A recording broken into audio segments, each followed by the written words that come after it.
Character on three. Ready? 1, 2, 3. Character. Get it out, let's go. Play it.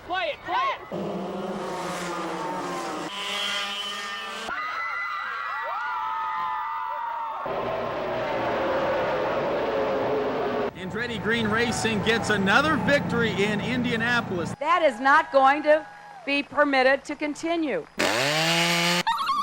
Never been flooded before. You've likely seen gang members throwing hand signs, wearing certain colors, or seen the markings on buildings. More potholes and rough gravel roads, soft gravel roads.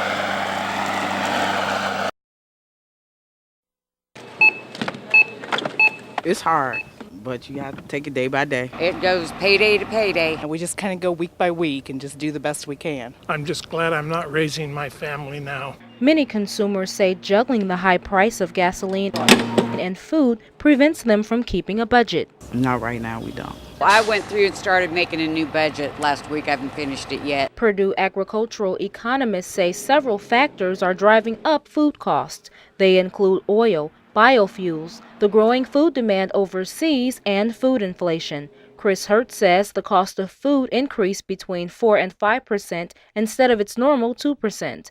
Wally Tyner says the high prices people see now are a result of many years of economic decline. In 7 of the last 8 years, we've consumed more than we've produced. That means that production hasn't been growing as fast as consumption has been growing globally. And it means that stocks of all these commodities have been falling. As for whether the price of a loaf of bread, milk, or a dozen eggs will decrease, economists are not quite sure. They urge consumers to shop wiser. Looking for coupons, looking for specials on food.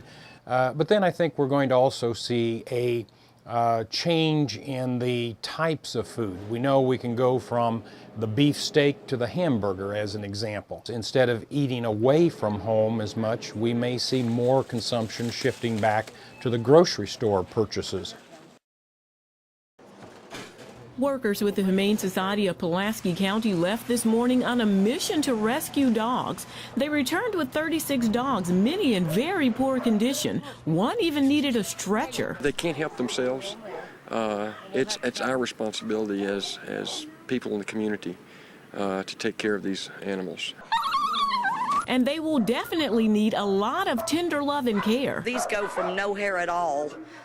Toenails totally unclipped, working alive with fleas. They've got such allergies that they're matted. Kay Simpson with the Humane Society says this is the result of a breeder in Pulaski County who took on more than she could handle.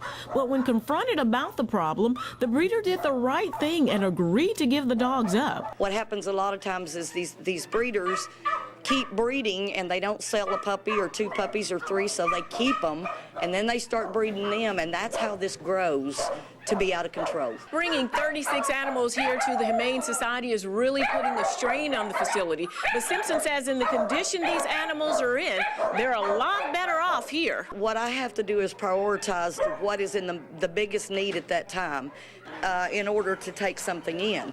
And this was a big need right now. It was a big need. With 100-degree weather coming up, a lot of these dogs wouldn't have made it much longer. Hug for change! Give us a hug! Well, obviously it's because of the competition that still exists between the Hillary supporters and Barack supporters. In general, I think the Democrats are activated because they think they have a chance, a good chance, they do have a chance to retake the White House in general. State Representative and Hillary Clinton supporter Joe Maicon says Democrats are not the only people voting. He says some voters excited about the Democratic presidential candidate's energy have crossed party lines. There are a tremendous number of independents and even some Republicans who are excited about this race, who for the first time ever are pulling Democrat ballots. Woo! Thank you! Hug for change! Give us a hug! Clinton and Obama supporters say they are happy about every voter's excitement because a win in the Hoosier state would help both senators' campaigns. I hope personally that it will give his opponent the opportunity to think through continuing in the campaign. Winning here shows that she can win right in his doorstep, and I think it will also enhance her reputation as someone who can win in the tough battleground states.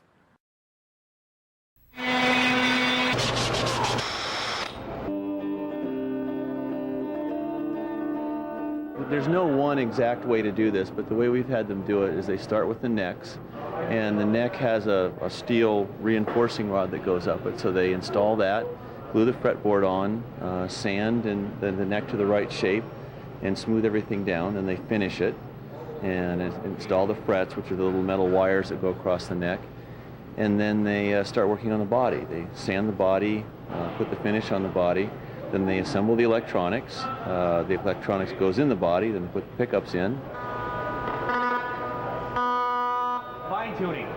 A lot of these people have never touched a hand tool before, which is the amazing part. I've played for a while, but I've never built a guitar. They're players who are just real interested in guitars and have never really felt they wanted to try to tackle this on their own.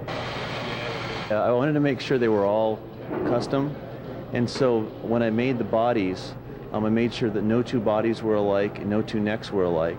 My guitar probably is like a Les Paul style guitar. It's a single cutaway, solid body. I have to say it's really a pretty guitar.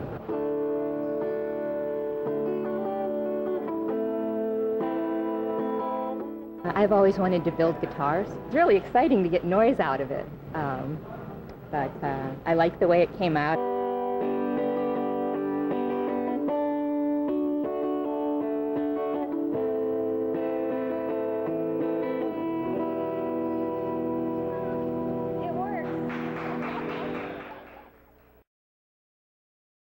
I come to get out of the office and take a breather. Les Booth says he usually comes to the celery bog to relax and listen to the sounds of nature.